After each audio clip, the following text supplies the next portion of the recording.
RSS അനുകൂല സംഘടന HRDSന്റെ സവർക്കർ പുരസ്കാരം സ്വീകരിക്കില്ലെന്ന് doctor Shashi Tharoor MP. Award പ്രഖ്യാപിച്ചത് തന്റെ അനുവാദമില്ലാതെ എന്നാണ് വിശദീകരണം. പുരസ്കാരത്തിൽ കോൺഗ്രസിലെ കടുത്ത അതൃപ്തിക്കിടയിലാണ് ശശി തരൂർ നിലപാട് വ്യക്തമാക്കിയത്. അവാർഡ് നൽകാൻ രാജ്യത്ത് തരൂരിനേക്കാൾ യോഗ്യനായ മറ്റൊരു വ്യക്തിയില്ല എന്നും പുരസ്കാരം നേരിട്ടറിയിച്ചതാണ് എന്നുമാണ് HRDSന്റെ പ്രതികരണം.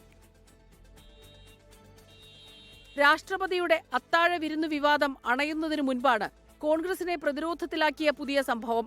ഡൽഹിയിൽ ഇന്ന് നടക്കുന്ന ചടങ്ങിൽ പ്രതിരോധ മന്ത്രി രാജ്നാഥ് സിംഗ് പുരസ്കാരം നൽകുമെന്നായിരുന്നു സംഘടന വ്യക്തമാക്കിയത്. അതിനായി നോട്ടീസും പുറത്തിറക്കി, അതിഥികളെയും ക്ഷണിച്ചു. എന്നാൽ സംഭവം വിവാദമായതോടെ ഇങ്ങനെയൊരു അവാർഡിനെക്കുറിച്ചേ അറിയില്ലെന്നായിരുന്നു തരൂരിന്റെ പ്രതികരണം. ഇത് ഞാൻ ആദ്യ തവണയാണ് കേൾക്കുന്നത്. മാധ്യമക്കാരൻ മാത്രമേ കേട്ടിട്ടുള്ളൂ. എനിക്കൊരു പിടുത്തമില്ല. ആരാണ് ഈ അവാർഡ് തന്നിരിക്കുന്നത്, ആർക്കാണ് ഇത് കൊടുത്തിരിക്കുന്നത്, ആരുടെ കയ്യിലാണ് കിട്ടേണ്ടത്. ഞാൻ ഇങ്ങനെ ഒരു അവാർഡ് സ്വീകരിച്ചിട്ടേ ഇല്ല. അത് ആദ്യത്തെ തവണ ഞാൻ കേൾക്കുന്നത്. കോൺഗ്രസ് എക്കാലവും എതിർത്തിരുന്ന സവർക്കറുടെ പേരിലുള്ള പുരസ്കാരം പ്രവർത്തക സമിതി അംഗം ഏറ്റുവാങ്ങുന്നതിൽ നേതൃത്വം ഒന്നടങ്കം എതിർപ്പുമായി രംഗത്തെത്തി. ഈ അവാർഡ് VD സവർക്കറുടെ പേരിലാണ് ഏർപ്പെടുത്തിയിരിക്കുന്നത്. അതുകൊണ്ട് ഒരു കാരണവശാലും അദ്ദേഹം ഈ അവാർഡ് സ്വീകരിക്കാൻ പാടില്ല. കോൺഗ്രസിന്റെ രക്തം ശശി തരൂരിന്റെ സിരകളിൽ അവശേഷിക്കുന്നുവെങ്കിൽ അദ്ദേഹം ഈ അവാർഡ് നിരസിക്കണം. എന്നാൽ തരൂരിന്റെ അനുവാദത്തോടെയാണ് പുരസ്കാരം പ്രഖ്യാപിച്ചതെന്നാണ് HRDS സംഘടന വ്യക്തമാക്കിയത്.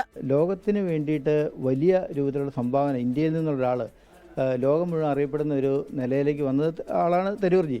150 കോടി ജനങ്ങൾക്കകത്തുനിന്ന് ഞങ്ങൾ മികച്ചത് എന്ന് കരുതുന്ന ഒരാളായിട്ടാണ് അദ്ദേഹത്തെ ഞങ്ങൾ കാണുന്നത്. ഈ കോൺഗ്രസിൻ്റെ സൈഡിൽ നിന്നുണ്ടാകുന്ന വലിയ ഭീഷണി ഉണ്ടാകുന്നതുകൊണ്ട് ചിലപ്പോൾ ഒരുപക്ഷെ അദ്ദേഹം പിന്മാറേണ്ടി വന്നതായിരിക്കാം. അവാർഡിന്റെ സ്വഭാവം എന്തെന്നോ ഏത് സംഘടനയാണ് ഇത് സമ്മാനിക്കുന്നതെന്നോ വ്യക്തതയില്ലാത്ത സാഹചര്യത്തിൽ അവാർഡ് സ്വീകരിക്കുമോ എന്നുള്ള ചോദ്യം പോലും ഉദിക്കുന്നില്ലെന്ന് തരൂർ വിശദീകരിച്ചു.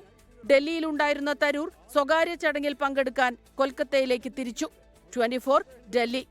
ലോകത്തെവിടെയായാലും ഏത് സമയത്തും 24 വാർത്തകളും ഓഗ്മെന്റഡ് റിയാലിറ്റി പാക്കേജുകളും എക്സ്പ്ലെയിനറുകളും വിശദമായി കാണാൻ ഞങ്ങളുടെ YouTube ചാനൽ നിങ്ങൾക്ക് സബ്സ്ക്രൈബ് ചെയ്യാം.